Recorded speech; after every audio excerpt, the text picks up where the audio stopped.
حدیث میں آتا ہے کہ رسول کریم صلی اللہ علیہ وسلم ایک مرتبہ صحابہ کرام میں سے ایک صحابی تھے نوجوان، وہ بیمار ہوئے تو رسول کریم صلی اللہ علیہ وسلم ان کی عیادت کے لیے تشریف لے گئے۔ آپ کی سنت تھی، آپ کے صحابہ کرام میں جو کوئی بیمار ہوتا تو عیادت کے لیے جاتے۔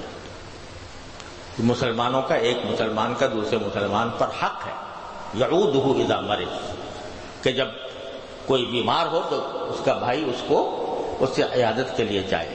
اور فضیلت بہت ہے کہ حدیث میں آتا ہے کہ جب تک کوئی بندہ کسی مسلمان کی عیادت کے لیے بیمار پرسی کے لیے جاتا ہے تو وہ جنت کے باغ میں ہوگا۔ اور ایک روایت میں 70,000 فرشتے اس کے لیے دعا کرتے رہتے ہیں۔ تو رسول کریم صلی اللہ علیہ وسلم اس نوجوان کی عیادت کے لیے تشریف لے گئے۔ حدیث میں لفظ ہے کہ نوجوان تھے۔ اب رسول کریم صلی اللہ علیہ وسلم کا مقام دیکھو، اور ایک چھوٹے نوجوان اس کی بیمار کرسی کے لیے تشریف لے گئے۔ تو پوچھا کیف تجدک، اپنے آپ کو کیسا پا رہے ہو، یعنی کیا حال ہے؟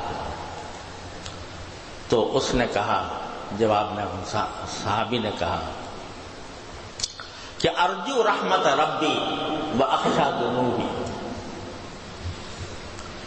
یا اللہ، یا رسول اللہ، میں اس حالت میں ہوں کہ اپنے پروردگار کی رحمت کی بھی مجھے امید ہے کہ میرے ساتھ رحمت کا معاملہ فرمائیں گے، اور ساتھ ساتھ اپنے گناہوں کی کا ڈر بھی ہے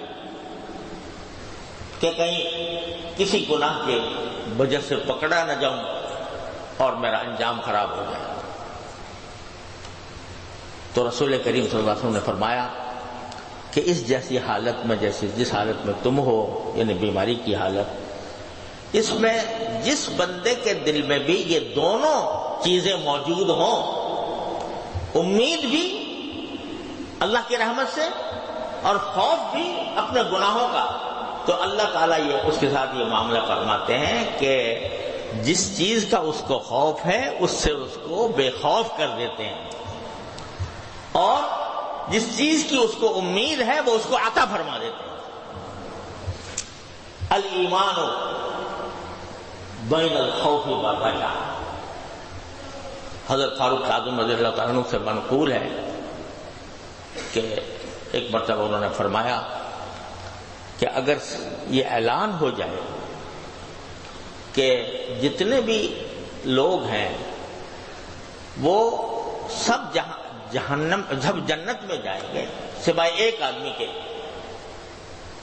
سب جنت میں جائیں گے، ایک آدمی ہوگا جو جنت میں نہیں جائے گا، جہنم میں جائے گا، تو مجھے ڈر ہوگا کہ کہیں وہ شخص میں ہی نہ ہوں، یعنی وہ شخص جو جنت کے بجائے جہنم میں جائے گا، ایک ہی آدمی ہوگا، تو مجھے خوف ہوگا کہ کہیں وہ میں نہ ہوں۔ اور اگر یہ اعلان ہو جائے کہ سارے لوگ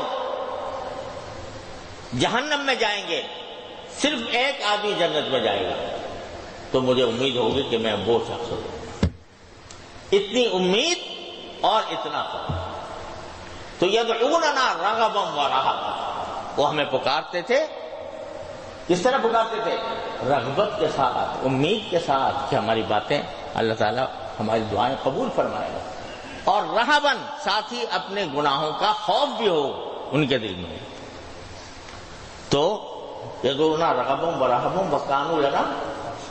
وکانوا لنا خاشعین، اور ہمارے لیے، ہمارے سامنے وہ خشوع، عاجزی اور مسکنت کا مظاہرہ، یہ صفات بیان فرمائی دعا کی قبولیت کا اعلان کرنے اور اس کا ذکر کرنے کے فوراً بعد، کہ ہم نے ان کی دعا قبول کر لی، یحییٰ علیہ السلام ان کو عطا کر دیے، اور ساتھ ہی ان کی بیوی کو تندرست کر دیا، اور ان کی حالت ہی ایسی تھی کہ وہ ایک دوسرے سے بڑھ چڑھ کر نیکیوں میں حصہ لیتے تھے، اور ہمیں بیم و رجا کے عالم میں خوف اور رجا کے ساتھ ہمیں پکارتے تھے، اور وکانوا لنا خاشعین، اور ہمارے سامنے ان کے دل نرم ہو گئے تھے۔ دل نرم ہو گئے تھے، کیا مانا؟ کہ اس میں تکبر نہیں رہا تھا، اس میں حسد نہیں رہا تھا، اس میں اپنی کوئی بڑائی کا احساس دل میں نہیں رہا تھا، بس وہ تو ہمارے سامنے عاجزی اور انکساری کی تصویر تھے، کانوا لنا خاشعین۔ تو یہ سارے اللہ تعالیٰ نے جو سارے واقعات بیان فرمائے ہیں، یہ محض قصہ کہانی نہیں ہے، اس میں ہمارے لیے ایک ایک قدم پر سبق ہے کہ جب کوئی آدمی اللہ تبارک و تعالیٰ کا ہو جائے تو اللہ اس کا ہو جاتا۔ من کان للہ کان اللہ لہ، جو اللہ کا ہو گیا تو اللہ بھی اس کا ہو جاتا ہے۔ اللہ کا ہونے کی کیا معنی؟ کہ اپنی زندگی کو اللہ کے حکم کے مطابق ڈھال لو اور اپنی زندگی کو اس کی رضا کے مطابق بنا لو۔ تمہارے ظاہری اعمال، تمہارے باطنی اعمال، تمہارے افکار، تمہارے تصورات، تمہارے خیالات سارے اللہ جل جلالہ سے متعلق ہوں، تو پھر دیکھو کہ اللہ تبارک و تعالیٰ اپنے فضل و کرم سے کس طرح ہدایت عطا فرماتے ہیں، کس طرح تمہاری بگڑی بناتے ہیں۔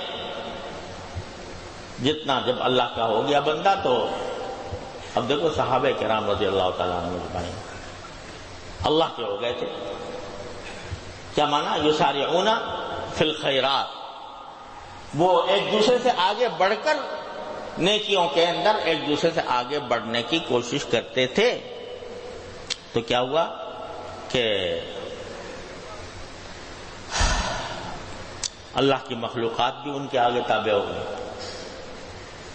لشکر جا رہا ہے صحابہ کرام کا، اور عقبہ بن نافع کی سرکردگی میں افریقہ کے جنگلات میں، گھنے جنگلات میں رات کو قیام کرنے کی ضرورت پیش آئی جنگل کے اندر، تو خطرہ ہوا کہ یہاں تو درندے بہت رہتے ہیں، سانپ بچھو بھی ہیں، رات کو ہم یہاں پر سوئیں گے تو کوئی درندہ حملہ نہ کر دے، کوئی سانپ بچھو نہ کاٹے۔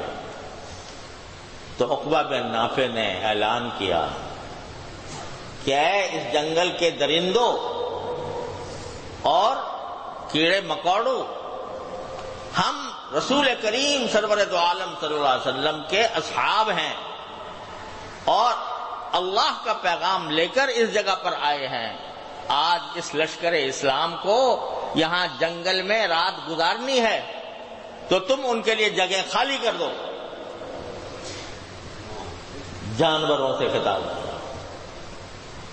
تو روایات میں آتا ہے کہ دیکھا تو شیر جا رہا ہے، ہاتھی جا رہا ہے، بھیڑیا جا رہا ہے، سب جنگل کو خالی کر کے چلے گئے اور صحابہ کرام چلے۔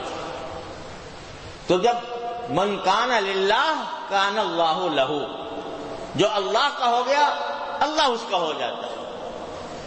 یہ سبق اللہ تعالی ہمارے دلوں میں بٹھا دے اپنے فضل و کرم سے، ہمیں اپنا بنا لے۔